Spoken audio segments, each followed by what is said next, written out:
ദക്ഷിണ കേരളത്തിന്റെ സാംസ്കാരിക ഭൂമികയിൽ കൊല്ലം ജില്ലയിലെ കുന്നത്തൂർ താലൂക്കിൽ പോരുവഴി ഗ്രാമത്തിൽ തല ഉയർത്തി നിൽക്കുന്ന ഒരു അപൂർവ ക്ഷേത്രമുണ്ട്. പോരുവഴി പെരുവിരുത്തി മലനട. ഹൈന്ദവ ആരാധനാ രീതികളിൽ വേറിട്ട് നിൽക്കുന്ന ഈ ക്ഷേത്രം മഹാഭാരതത്തിലെ പ്രതിനായകനായ ദുര്യോധന മഹാരാജാവിനെ മുഖ്യ ആരാധനാമൂർത്തിയായി സങ്കല്പിക്കുന്ന ദക്ഷിണ ഭാരതത്തിലെ ഏക ക്ഷേത്രമെന്ന നിലയിൽ ശ്രദ്ധേയമാണ്. കേരളത്തിന്റെ പ്രാചീന ദ്രാവിഡ സംസ്കൃതിയുടെയും സാമൂഹിക ചരിത്രത്തിന്റെയും ശേഷിപ്പുകൾ പേറുന്ന ഒരു ചരിത്രരേഖ കൂടിയാണ് ഈ മലമുകൾ. പോരുവഴി മലനടയുടെ ചരിത്രപരമായ പ്രാധാന്യം കേരളത്തിലെ കുറവ സമുദായവുമായി അഭേദ്യമായി ബന്ധപ്പെട്ടിരിക്കുന്നു. കുറവരുടെ പൂർവിക ആരാധനാരീതിയായ പ്രകൃതി ആരാധനയുടെ ഇടങ്ങളാണ് മലനടകൾ. മലയുടെ മുകളിലുള്ള നട എന്ന അർത്ഥത്തിൽ ഈ പേര് സ്വീകരിച്ചിരിക്കുന്നു. കൊല്ലം, ആലപ്പുഴ, പത്തനംതിട്ട ജില്ലകളിലായി 1000-ലധികം മലനടകളുള്ളതിൽ പ്രഥമ സ്ഥാനം പെരുവിരുത്തി മലനടയ്ക്കാണ്. ക്ഷേത്രത്തിന്റെ തെക്കും പടിഞ്ഞാറും വിശാലമായ നെൽപ്പാടങ്ങളും കിഴക്കും വടക്കും കൃഷിയിടങ്ങളുമുള്ള മനോഹരമായ പ്രകൃതിയുടെ നടുവിലാണ് ഈ പുണ്യഭൂമി സ്ഥിതി ചെയ്യുന്നത്. കുറവ സമുദായത്തിന്റെ പൂർവിക പ്രകൃതി ആരാധനാ ഇടങ്ങളായിരുന്നു മലനടകൾ എന്ന ചരിത്രപരമായ സത്യം ഈ ക്ഷേത്രത്തിന്റെ പ്രാധാന്യം വർദ്ധിപ്പിക്കുന്നു. കേരള ചരിത്രത്തിലെ ചില ഇരുണ്ട കാലഘട്ടങ്ങളിൽ കുറവ രാജവംശങ്ങളുടെ തകർച്ച സംഭവിച്ചപ്പോൾ പോലും ഈ ആരാധനാലയങ്ങൾ കുറവ സമുദായത്തിന്റെ സാംസ്കാരിക സങ്കേതങ്ങളായി നിലനിന്നു. കുറവ സമുദായത്തിന് മലകളോടുള്ള ഈ ബന്ധം അവരുടെ തിണൈ സങ്കല്പത്തിൽ നിന്നാണ് രൂപപ്പെടുന്നത്. സംഘകാലഘട്ടത്തിൽ കുറവരുടെ തിണൈ കുറിഞ്ഞി ആയിരുന്നു. ഈ സുവർണ കാലഘട്ടത്തിൽ സംഘസാഹിത്യങ്ങളിൽ നായികാനായകന്മാർ പലപ്പോഴും കുറവനും കുറത്തിയുമായിരുന്നു. ഭൂരിഭാഗം രാജാക്കന്മാരും സാഹിത്യകാരന്മാരും കവികളും കുറവ സമുദായത്തിൽപ്പെട്ടവരായിരുന്നു എന്നും ചരിത്രരേഖകൾ സൂചിപ്പിക്കുന്നു. ഈ പാരമ്പര്യമാണ് മലകളെ അവരുടെ ആരാധനാ ഇടങ്ങളാക്കി മാറ്റിയത്. മലനടയുടെ ക്ഷേത്ര നിയന്ത്രണം ഇപ്പോഴും കുറവ സമുദായത്തിന്റെ നിയന്ത്രണത്തിലും 7 കരകളിൽ നിന്നും തെരഞ്ഞെടുക്കപ്പെട്ട ഭരണസമിതിയിലുമാണ്. ക്ഷേത്രത്തിലെ പൂജാകർമ്മങ്ങൾ നടത്തുന്നത് പരമ്പരാഗതമായി കുറവ സമുദായത്തിലെ കടുത്താംശ്ശേരി കുടുംബത്തിലെ ഊരാളിയാണ്. ഈ ഊരാളി കൈവശം വയ്ക്കുന്ന മലക്കുട മലനാഥനായ ഊരാളിയുടെ അധികാരത്തിന്റെ പ്രതീകമായി കണക്കാക്കുന്നു. മലനട ക്ഷേത്രത്തെ രാജശ്രദ്ധയിൽ കൊണ്ടുവരുന്ന പ്രധാന ഘടകം മുഖ്യ ആരാധനാമൂർത്തിയായ ദുര്യോധന മഹാരാജാവിന്റെ സങ്കല്പമാണ്. പോരുവഴി പെരുവിത്തി മലനടയുടെ ഏറ്റവും ശ്രദ്ധേയമായ പ്രത്യേകത അതിന്റെ വാസ്തുവിദ്യാപരമായ ലാളിത്യവും ആരാധനാ സങ്കല്പത്തിലുള്ള വ്യതിരിക്തതയുമാണ്. ഇവിടെ വിഗ്രഹങ്ങളോ ശ്രീകോവിലോ ചുറ്റമ്പലമോ ഇല്ല. സാധാരണ ക്ഷേത്രങ്ങളിൽ വിഗ്രഹ പ്രതിഷ്ഠിച്ചിരിക്കുന്ന അകത്തെ അറയായ ശ്രീകോവിലിന് പകരം ഇവിടെ ഉയർത്തിയ ഒരു പ്ലാറ്റ്ഫോം, അതായത് ഒരു ആൽത്തറ അഥവാ മണ്ഡപം മാത്രമാണുള്ളത്. ഈ ആൽത്തറയാണ് ആരാധനാമൂർത്തിയായി സങ്കല്പിച്ച് പൂജകൾ നടത്തുന്നത്. എല്ലാ ദുഃഖ നിവാരണങ്ങൾക്കും വിളിച്ചപേക്ഷിക്കുന്നവർക്ക് എന്തും നേടിക്കൊടുക്കുന്ന മലനട അപ്പൂപ്പൻ എന്ന സങ്കല്പത്തിലാണ് ദുര്യോധനൻ ഇവിടെ കുടികൊള്ളുന്നത്. ഈ സവിശേഷത കാരണം ജാതി മത ഭേദമന്യേ സമസ്ത വിശ്വാസികൾക്കും യാതൊരു തടസ്സവുമില്ലാതെ ഇവിടെ ആരാധന നടത്താൻ സ്വാതന്ത്ര്യമുണ്ട്. പോരുവഴി മലനടയുടെ ഐതിഹ്യം മഹാഭാരത കഥയുമായി ബന്ധപ്പെട്ടതും ഏറെ പ്രചാരം സിദ്ധിച്ചതുമാണ്. പാണ്ഡവർ വനവാസത്തിലായിരുന്നപ്പോൾ അവരെ അന്വേഷിച്ച് കൗരവ രാജാവായ ദുര്യോധനനും കൂട്ടരും ദേശസഞ്ചാരം നടത്തുകയും ഈ വനപ്രദേശത്തെത്തുകയും ചെയ്തുവെന്നാണ് പ്രധാന ഐതിഹ്യം. യാത്ര ചെയ്ത് ദാഹിച്ചു വലഞ്ഞ ദുര്യോധനൻ മലനടക്കുന്നിന് വടക്കു പടിഞ്ഞാറുള്ള കടുത്താംശ്ശേരി കോട്ടയിൽ എത്തുകയും ദാഹജലം ആവശ്യപ്പെടുകയും ചെയ്തു. അവിടെയുണ്ടായിരുന്ന ഒരു കുറവ സ്ത്രീ ദുര്യോധനന് കുടിക്കാൻ ശുദ്ധമായ ചെത്തുകള്ള് നൽകി സൽക്കരിച്ചു. യാതൊരു മടിയും കൂടാതെ ദുര്യോധനൻ അത് കുടിച്ചു. പിന്നീട് തിരിഞ്ഞു നടന്ന സ്ത്രീയുടെ കഴുത്തിലെ പുറത്താലി കണ്ടപ്പോഴാണ് ദുര്യോധനൻ അവർ കുറവ സമുദായത്തിൽപ്പെട്ട അന്നത്തെ സാമൂഹിക വ്യവസ്ഥയിൽ തൊട്ടുകൂടാത്ത ഒരു സ്ത്രീയാണെന്ന് മനസ്സിലാക്കിയത്. എന്നാൽ ജാതി വ്യവസ്ഥയിൽ വിശ്വസിക്കാത്ത ദുര്യോധനൻ ആ സ്ത്രീ നൽകിയ പാനീയം കുടിച്ചതിൽ സന്തോഷിക്കുകയും അവരുടെ ആതിഥ്യ മര്യാദയിലും സ്ത്രീയുടെ നിഷ്കളങ്കതയിലും ഈ പ്രദേശത്തെ ജനങ്ങളുടെ ദൈവികതയിലും സംപ്രീതനായി പ്രദേശവാസികൾക്ക് 101 ഏക്കർ ഭൂമി നൽകി അനുഗ്രഹിച്ചു. ഇവിടെ ആദിദ്രാവിഡ സംസ്കാര രീതിയിലുള്ള ചരിത്രമാണ്. ഈ ക്ഷേത്രത്തിൻ്റെ ചരിത്രം എന്ന് പറഞ്ഞാൽ കടത്താശ്ശേരി കുടുംബവുമായിട്ട് ബന്ധപ്പെട്ടുള്ള ചരിത്രങ്ങളാണ്. കടത്താശ്ശേരി കുടുംബത്തിലെ കാരണവന്മാർ കാലത്ത് ഇവിടെ ദുര്യോധനൻ മഹാരാജാവ് പാണ്ഡവരെ തിരക്കി അന്വേഷിച്ച് ഇവിടെ വരികയും അപ്പോൾ അദ്ദേഹം ഒരു വീട് കാണുകയും അദ്ദേഹത്തിന് ദുര്യോധന മഹാരാജാവിന് ദാഹം തോന്നുകയും അദ്ദേഹം ആ വീട്ടിൽ ചെന്ന് ദാഹജലം ചോദിക്കുകയും ദാഹജലം ചോദിച്ച സമയത്ത് അവർക്ക് കള്ള് കൊടുക്കുകയും ചെയ്തു. കള്ള് കുടിച്ചതിന് ശേഷം അദ്ദേഹത്തിന് മനസ്സിലായി ഇത് ദൈവീകമുള്ള ഒരു കുടുംബമാണ് കടത്താശ്ശേരി കുടുംബമെന്ന്. ദുര്യോധനൻ പിന്നീട് ഈ മലമുകളിൽ സ്ഥിരതാമസമാക്കി. ഗ്രാമവാസികളുടെ ക്ഷേമത്തിനായി ശിവനെ ധ്യാനിച്ചു എന്നും പറയപ്പെടുന്നു. അദ്ദേഹം ധ്യാനിച്ച ഈ സ്ഥലമാണ് പിന്നീട് മലനട ക്ഷേത്രമായി മാറിയത്. ഈ വിശ്വാസത്തിന്റെ ആഴം വ്യക്തമാക്കുന്നതാണ് ഭൂമിക്ക് പകരം പിരിവ് തുടങ്ങുന്ന കാലം മുതൽ പാട്ടാധാരത്തിൽ ദുര്യോധനൻ എന്ന പേര് ചേർത്താണ് മലനട നിവാസികൾ നികുതി ഒടുക്കിയിരുന്നത് എന്ന ചരിത്ര വസ്തുത. പിന്നെ പ്രധാനമായിട്ടും 12 ഏക്കറോളം സ്ഥലത്ത് നെൽകൃഷി ചെയ്യുന്നുണ്ട്. അതുപോലെ തന്നെ ഈ ഭൂമിയെല്ലാം കരമടയ്ക്കുന്നത് ദുര്യോധനൻ്റെ പേരിലാണ്. പിന്നെ 2 ഏക്കറോളം സ്ഥലത്ത് കിഴങ്ങ് വർഗ്ഗങ്ങളും കൃഷി ചെയ്യുന്നുണ്ട്. ദുര്യോധനൻ കുടികൊള്ളുന്നത് അപ്പൂപ്പൻ എന്ന സങ്കല്പത്തിലാണ്. മലനട അപ്പൂപ്പനെ വിളിച്ചപേക്ഷിക്കുന്നവർക്ക് എന്തും നേടിക്കൊടുക്കുമെന്ന വിശ്വാസത്താൽ നാനാജാതി മതസ്ഥർ ഇവിടെ എത്തുന്നു.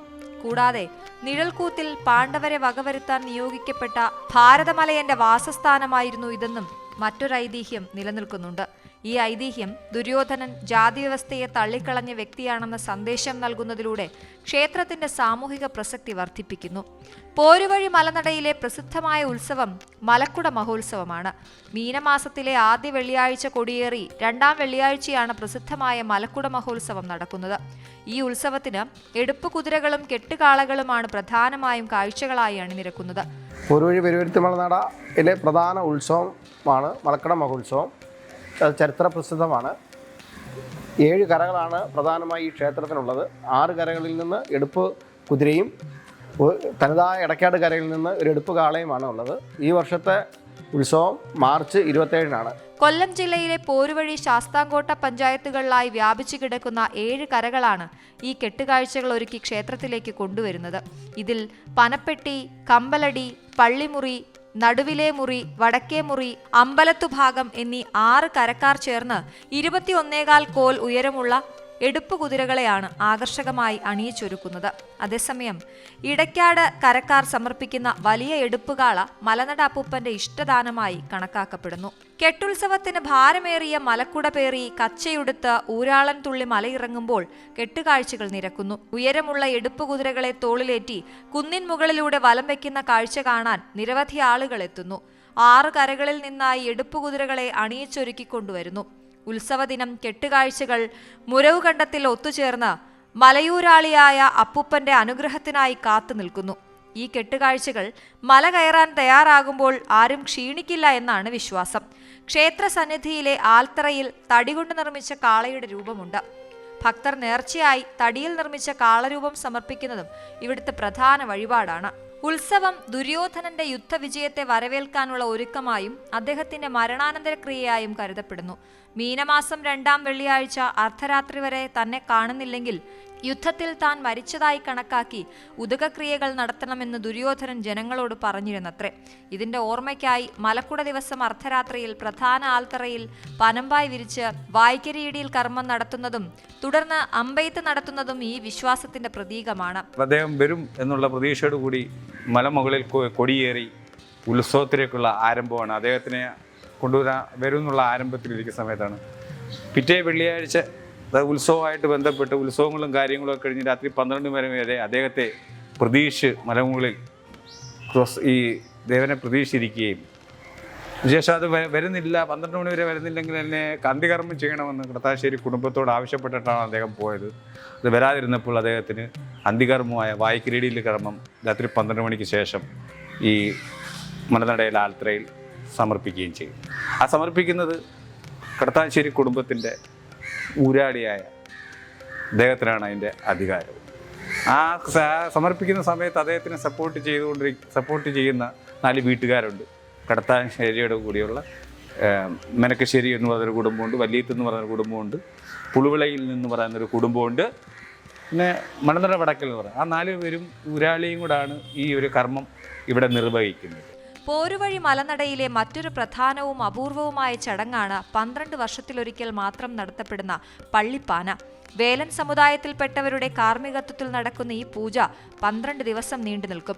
ദുർവാസാവ് മഹർഷിയുടെ ശാപത്താൽ ജരാനര ബാധിച്ച ദേവന്മാർക്ക് അമൃത് ലഭിച്ചുവെങ്കിലും അസുരന്മാർക്ക് അത് ലഭിക്കാത്തതിൽ കുപിതനായ ശുക്രാചാര്യർ മഹാവിഷ്ണുവിനെ ശപിച്ചു. ശാപം ലഭിച്ച വിഷ്ണുവിന് ആലസ്യവും രോഗവും ബാധിച്ചു. ദോഷപരിഹാരത്തിനായി വേലൻ എന്ന കർമ്മിയെ വേണമെന്ന് സുബ്രഹ്മണ്യൻ വിധിച്ചു. വേലനെ കണ്ടെത്താൻ കഴിയാതെ വന്നപ്പോൾ നാരദമുനിയുടെ നിർദ്ദേശപ്രകാരം ദേവന്മാർ കൈലാസത്തിലെത്തി ശിവനെ കണ്ടു.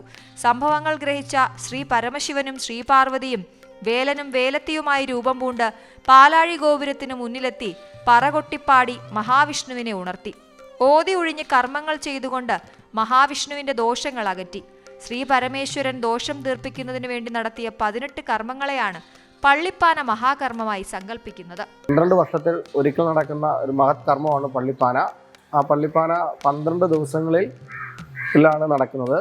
അത് പ്രധാനമായി അതിൻ്റെ മുഖ്യ കാർമ്മികത്തിൽ നടത്തപ്പെടുന്നത് വേലൻ സമുദായത്തിൽപ്പെട്ട ആൾക്കാരാണ്. അത് ഈ പള്ളിപ്പാന നടക്കുന്ന സമയത്ത് ഇവിടെ വൻ ജനത്തിരക്കാണ് ഉള്ളത്. ദേശത്തിനും ഭക്തർക്കും സർവ്വ ഐശ്വര്യങ്ങളും സിദ്ധിക്കുന്നതിനായി ശൈവശക്തിയുടെ ശ്രേഷ്ഠ ഭാവങ്ങളോടെ നടത്തപ്പെടുന്ന പുണ്യകർമ്മമാണിത്. പള്ളിപ്പാനയുടെ ഭാഗമായി ചൂരൽവള്ളികൾ ശരീരത്തിൽ ചുറ്റി ക്ഷേത്രമുറ്റത്ത് ഉരുളുന്ന ചടങ്ങ് കുരുക്ഷേത്ര യുദ്ധത്തിലെ ശരശയ്യയെ അനുസ്മരിക്കുന്നതായി വിശ്വസിക്കപ്പെടുന്നു. 2023 ഇവിടെ ഒടുവിലത്തെ പള്ളിപ്പാന നടന്നത്.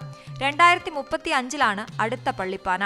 ദേവനെയും ദേശത്തെയും ബാധിക്കുന്ന ദുരാത്മാക്കളെ ഇല്ലാതാക്കാൻ കഴിവുള്ളതും അപ്പൂപ്പന്റെ ദിവ്യശക്തിയെ ഉത്തേജിപ്പിച്ച് 7 കരക്കാരെ ഐശ്വര്യമുള്ളവരാക്കാൻ കഴിയുന്നതുമാണ് ഈ ആചാരമെന്ന് വിശ്വസിക്കപ്പെടുന്നു.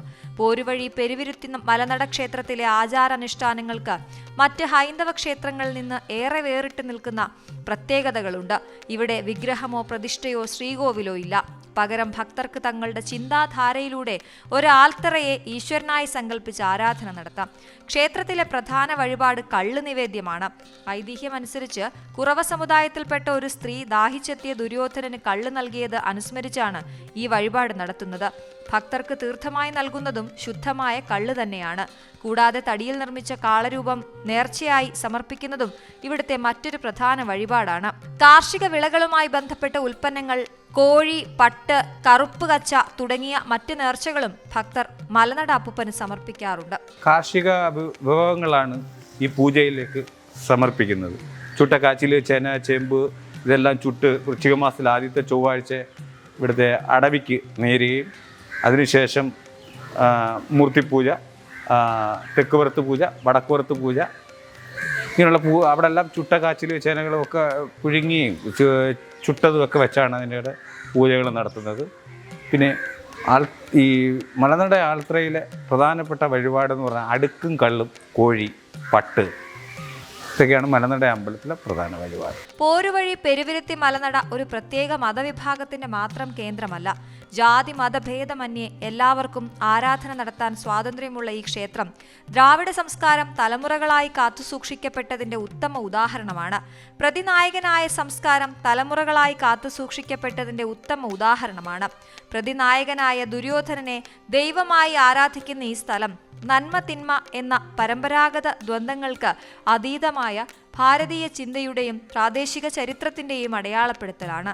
കേരള ചരിത്രത്തിൽ കുറവ രാജവംശങ്ങൾ അനുഭവിച്ച ഇരുണ്ട കാലഘട്ടത്തിന്റെ ഓർമ്മകളും അതേസമയം സംഘകാലഘട്ടത്തിലെ അവരുടെ സുവർണ പാരമ്പര്യത്തിന്റെ തിളക്കവും ഈ മലമുകളിൽ അപ്പൂപ്പന്റെ രൂപത്തിൽ കുടികൊള്ളുന്നു.